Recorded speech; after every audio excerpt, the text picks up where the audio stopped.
दोस्तों ईरान और इसराइल आमने सामने हैं। जंग के सायरन बज चुके हैं। अब सवाल ये नहीं कि जंग होगी या नहीं, बल्कि सवाल ये है कि अब जब धमाके गूंजेंगे तो लाशें किसकी गिरेंगी, किसके पास ज्यादा ताकत है और कौन दुश्मन को मट्टी में मिला देगा और कौन बनेगा तबाहकुन हमले का शिकार। दोस्तों आज की वीडियो में हम आपको बताएंगे ईरान और इसराइल की फौजी ताकत, दफाई तैयारी और जंगी हिकमत अमली का एक चौंका देने वाला मुवाजना। तो वीडियो को एंड तक लाजमी देखिएगा। अस्सलाम वालेकुम दोस्तों सबसे पहले बात करेंगे दोनों ममालिक की एयर फोर्सेस की।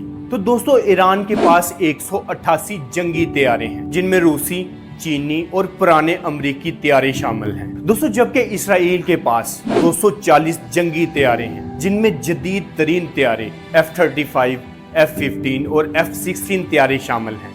दोस्तों अगर बात करें बड़ी फौज की, जमीनी फौज की, तो इसमें कौन आगे है, कौन जीतेगा और कौन मार खाएगा। दोस्तों ईरान के पास 1700 से ज्यादा टैंक हैं, 65,000 से ज्यादा बख्तरबंद गाड़ियां हैं और 2000 से ज्यादा तोपें मौजूद हैं। दोस्तों इसके बरक्स इसराइल के पास 1300 टैंक हैं, सिर्फ 36,000 बख्तरबंद गाड़ियां हैं और दरमियानी दर्जे की सिर्फ 171 तोपें मौजूद हैं। दोस्तों अगर जमीनी जंग हुई तो ईरान का पलड़ा भारी है और इसराइल यकीनन मार खाएगा।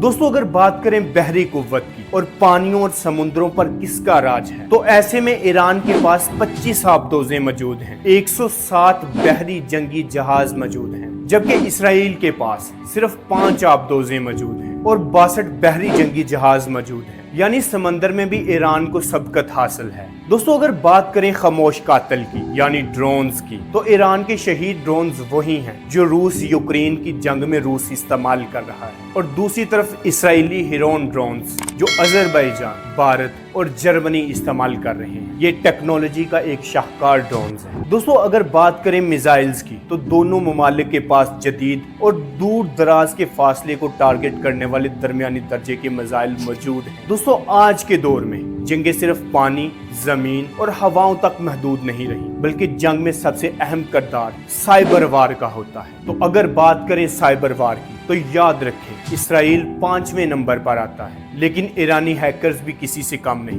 वो कई बार अमेरिका और इसराइल के सिस्टम्स को हैक कर चुके हैं। तो दोस्तों इस मवाजने का नतीजा क्या निकलता है, कौन जीतेगा और कौन हारेगा, अपनी राय कमेंट सेक्शन में लाजमी दीजिएगा। लेकिन मेरे अदाद शुमार के मुताबिक, मेरी रिसर्च के मुताबिक अदाद और तादाद में ईरान को बरतरी हासिल है, जबकि टेक्नोलॉजी में इसराइल आगे है। दोस्तों इसी मवाजने के साथ साथ एक बात याद रखिएगा कि 14 जून 2025 वो दिन था जिसको तारीख में आग के साथ महफूज किया जाएगा। दोस्तों ईरान के तूफानी हमले ने इसराइल को लर्जा कर रख दिया। 2 F-35 तैयारे मार गिराए, ईरान ने आयरन डोम को हैक करके नकारा बना दिया, और सबसे बड़ा झटका ये कि इसराइल के दारुल हुकूमत तिले अबीब को मलबे का ढेर बना दिया। दोस्तों ईरान का ये हमला सिर्फ एक पैगाम नहीं, बल्कि ये ईरान की हिकमत अमली, एक मजबूत मनसूबाबंदी और ईरान की दफाई ताकत का मुजाहरा था, जिसने पूरी दुनिया को हिला कर रख दिया कि ये जंग सिर्फ ईरान इसराइल की नहीं, अगर ये जंग लगी तो पूरा मशरिक़ वस्ता अपनी लपेट में ले लेगा। तो दोस्तों क्या ये दुनिया एक बड़ी जंग की तरफ जा रही है, और क्या इस बार तबाही का दायरा एटमी धमाकों से होगा? कमेंट सेक्शन में अपनी कीमती राय का इजहार जरूर दें। दोस्तों वीडियो पसंद आने की सूरत में इस वीडियो को शेयर करें, ताकि ये इंफॉर्मेटिव वीडियो